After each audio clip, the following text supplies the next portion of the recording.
In terms of development or growth, Africa, of which Nigeria is a leading member, remains the most underdeveloped compared to other continents of the world. With some years into the 21st century, the situation in the continent and the country is indeed worrisome. To say that the people lack basic needs of life is to understate the facts. The reality of the situation on ground at present is that the people are in dire state of want. As a matter of fact, basic facilities that could guarantee decent living are lacking. There is no affordable housing, healthcare delivery has gone beyond the reach of the masses, and potable water, though can be seen everywhere, is hardly available. Convenient transportation and food remain a dream. The people suffer untold hardship from virtual collapse of infrastructure, and in this state of hopelessness, government activities continues to wallow in deceit, favoritism, promotion of mediocrity, and most importantly, corruption. In Nigeria, these problems have assumed godly status which are worshipped. For a country that has earned more than $350 billion from oil export alone, the fact that per capita gross domestic product, GDP, at present was the same as that obtained in 1960, proved that these enormous resources from oil have no impact on the country or its people. It is so that every department of national structure today craves for attention and urgent intervention. Obviously, the Nigerian people are not having it easy.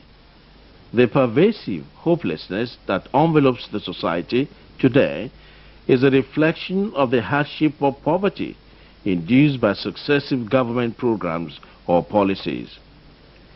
In time past, inconsistencies in policy formulation and program in implementation turned governance in Nigeria from being a serious business into an all-comers affair, and where mediocrity was the rule and not an exception.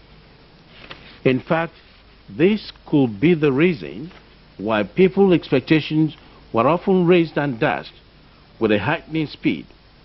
The spillover effect of this is that people are hardly carried away by any promises from government. The Nigerian people, rather than have hope in future, now tend to believe that nothing good can come out of governance in Nigeria. However, the most dangerous of all is the signs of the present time is pervasive poverty, with over 1.3 billion people in the world living in abject poverty, and over 70% of Nigeria's population living below poverty line, surviving on less than $1 a day. The future of the country without any concrete social and economic security programs looks dangerously bleak. Perhaps it was in realization and appreciation of the enormity of this problem that 19th October of every year was set aside as International Day for the Eradication of Poverty, the aims being to pinpoint poverty as a subject and an important contributor to social problem to the fore, as well as preferring solutions. Similarly, in Nigeria, the establishment of the National Poverty Eradication Program, there is also the National Economic Empowerment Development Strategy, NEED, as organs to coordinate and propagate the fight against poverty among the masses is a recognition of this global focus. If only for the large population of Lagos State, but more importantly, due to the unequivocal commitment of the Asiwaju Bola Tinubu administration, the need to eradicate poverty has taken a most penetrating and encompassing dimension. In this respect, virtually all programs of the state government have poverty alleviation content, And crowning all these provisions was the establishment of the Ministry of Women Affairs and Poverty Alleviation. This was in recognition of the fact that the greater proportion of those living below poverty line are women, with its multiplier effect being child abuse and rights violation, a situation which paints a bleak future for the state and the nation in general. And the Lagos State government, as a government known to the government that cares for the masses, and our plan and program of our administration, as poverty alleviation as one of the is number one of our 10-point agenda of this administration, and we believe that the state, about the whole nation, we have the largest population in Nigeria. Everybody wants to come to Lagos, and they are coming. And right now, I know we have about 15 million people, and 70% of the 15 million people we are talking about live below the poverty line. And because of the fact that they believe when they come to Lagos State, they will get something doing, and that's why they are coming. And the population now is threatening Lagos State, and we are trying as a responsible government to see to the welfare of our people, because we believe there are people, we are in the same country. When they come to Lagos, we have to take care of them, despite the fact that our resources are so limited. There's no way we will send them away. Therefore, armed with the mandate to develop and implement programs on poverty alleviation, women empowerment and child development in the state, the ministry has geared all efforts towards the full implementation of programs that could alleviate poverty, thereby empowering the people economically for a better and sustainable living. First among these numerous programs was the Eco Microcredit Scheme, designed to empower the very poor in kind to start off business. It consists of two parts. First, distribution of Coca-Cola kiosks and allied products, and second, distribution of Dunlop vulcanizing equipment and stand. While the distribution lasted, hundreds of Lagosians benefited from this scheme, which was packaged as soft loans to be repaid over a 24-month period. Furthermore, and as means of direct economic empowerment to the women folk, the ministry embarked on massive training of women under skills acquisition programs. In this regard, more than 5,000 women have been trained in such vocations as soap and pomade making, tie and dye, balloon and flower decoration, hair braiding and cloth weaving, and others. As planned, this will enable them to become self-reliant and self-employed. Similarly, in order to avoid a situation where participants will travel long distances and thus incur transportation costs throughout the training period, the program was brought to the grassroots through the establishment of centers in different parts of the state. To cap it all, a special 2-week skill acquisition training program in various vocational skills was specially conducted. This is to spread the dragnet of economic empowerment for women throughout the state. To further encourage them, materials such as grinding machine, sewing machine, hair dryer, among other materials, were given to the beneficiaries to start up the business in which they were trained.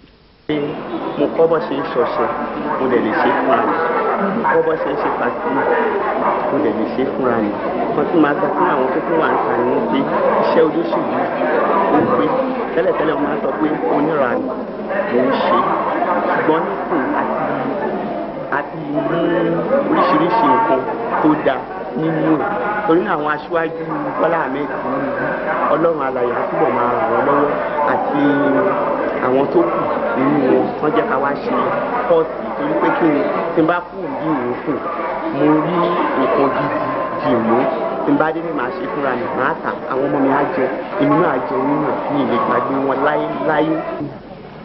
Bọ́lá Ahmed Tinubu for being introduced this particular tie and die. In fact, it's only God that can thank him.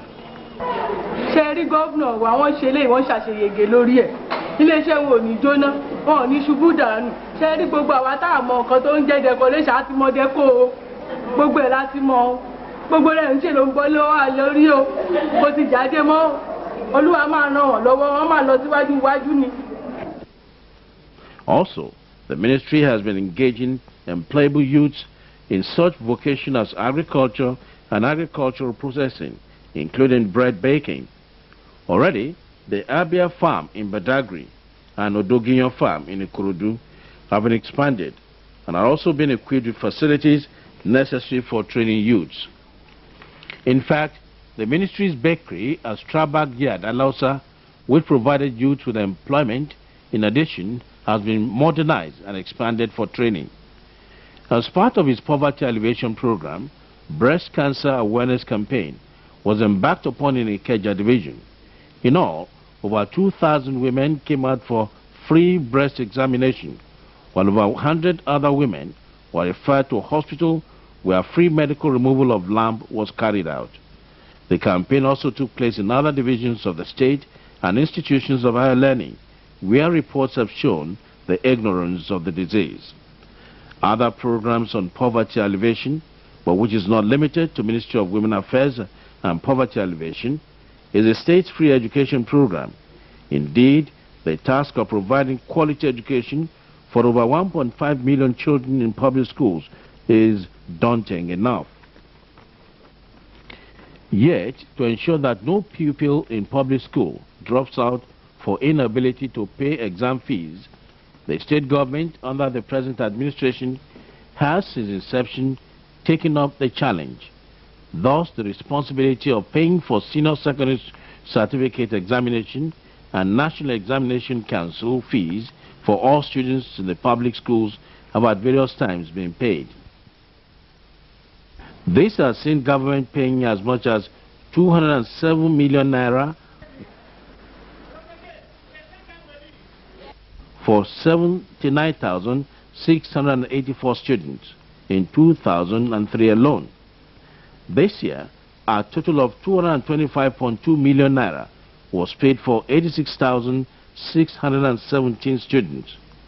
In addition, the state government paid 24.54 million naira as unified internal exam fees for 684,389 students from the state public schools. Indeed, the impact of this laudable and responsive step on the level of reduction of school dropouts has been quite substantial.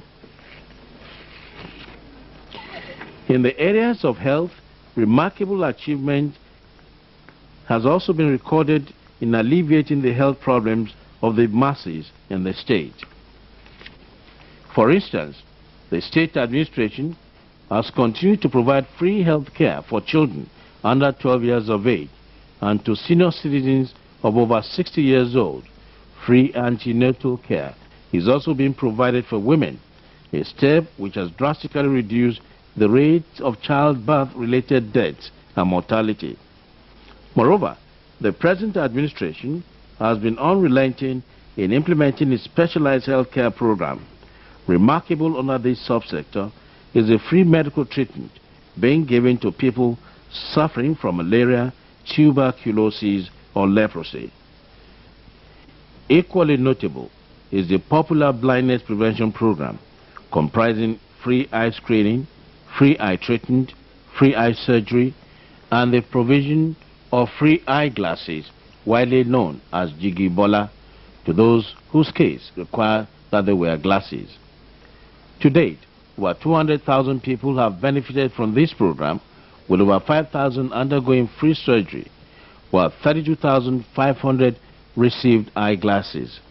The importance of this program lies in the fact that it saved considerable number of people from going blind, thus becoming liabilities on the society. In other words, it made people employable, self-sustaining, and capable of providing employment for others. Of similar significance is a free limb surgery organized by the State Ministry of Health, including free surgical operations organized by Nigerian medical doctors resident in America. This was with the active support and collaboration of the state government. As a matter of fact, the free limb rehabilitative and corrective program no doubt underscores the penchant of the present administration to adopt a holistic approach to poverty alleviation in our society. In fact, such a committed disposition predisposed the administration as a responsive and extremely dynamic one. And throughout the period the program lasted, several doctors performed physiotherapy and limbs rehabilitation, while in other cases surgery was carried out as a corrective measure. Several walking aids and calipers were also given out to some patients.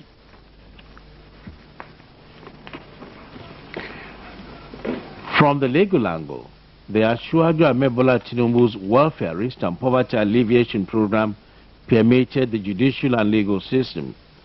Indeed, the administration recognized that poor Lagosians could not afford legal fees in their bid to seek redress when aggrieved. It is equally realized that not all cases of perceived injustice should necessarily go to courts. Consequently, the Office of the Public Defender and the Citizen Mediation Center was created under the Ministry of Justice. Those two centers continue to provide channels for resolving disputes outside the normal court system. As a testimony to their relevance, thousands of Lagos citizens daily patronize these agencies for one assistance or the other. In the agricultural sector, the commitment of the state government towards eradicating poverty has led to massive intervention in agricultural production. Indeed, this intervention is two-pronged. Apart from being an attempt to prove cynics wrong that the state is not agrarian, the boost in agricultural production will also go to provide enough food for the state's teeming populace, thereby reducing and ultimately arming and eradicating poverty. Thus, apart from the provision of tractors and allied equipment for the expansion program, agricultural inputs such as seeds and seedlings, fertilizers, pesticides, and insecticides were distributed to farmers in the state at subsidized rates. In similar vein, fishing nets and other materials were provided to fishermen to aid fishing activities. And actually, I don't see how we are going to evaluate or quantify the effort of them, since it's based on poverty reduction and the population of Lagos State is keep on increasing. What we have is poverty alleviation is from the first out of the 10-point agenda of Lagos State government, and it has taken the first position of our administration. 10-point agenda of this number one program is poverty reduction because of the population, and of course we are the mother of all states. So, and I doubt it if anybody doesn't have a relative, anybody across the nation doesn't have a relative in Lagos.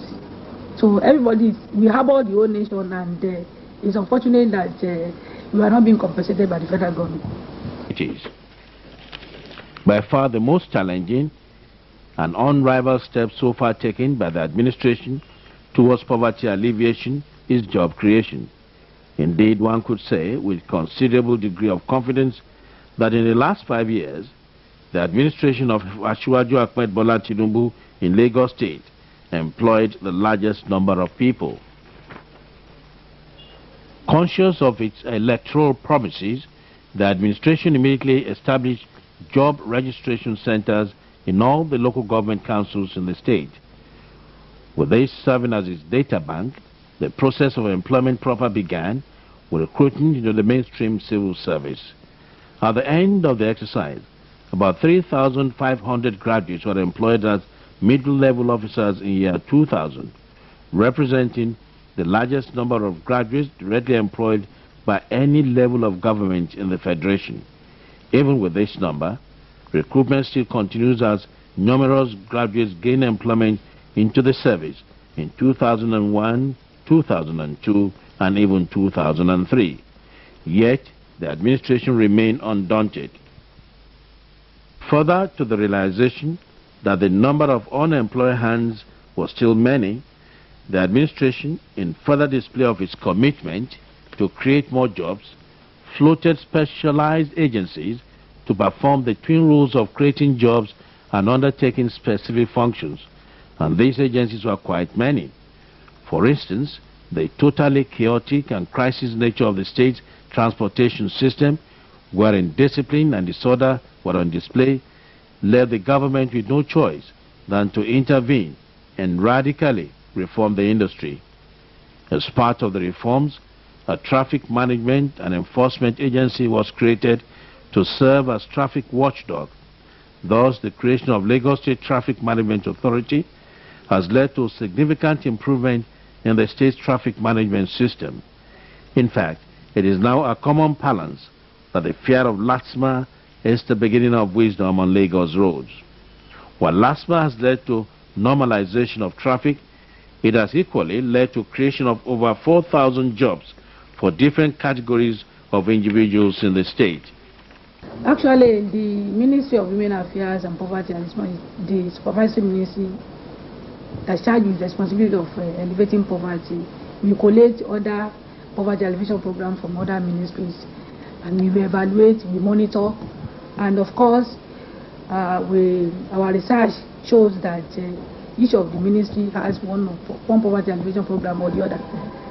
So we are in charge, and we charge with responsibility. We are the Supervisory Ministry to collate, to evaluate, and to monitor all poverty alleviation programs. So we collaborate with all ministries, all the other ministries.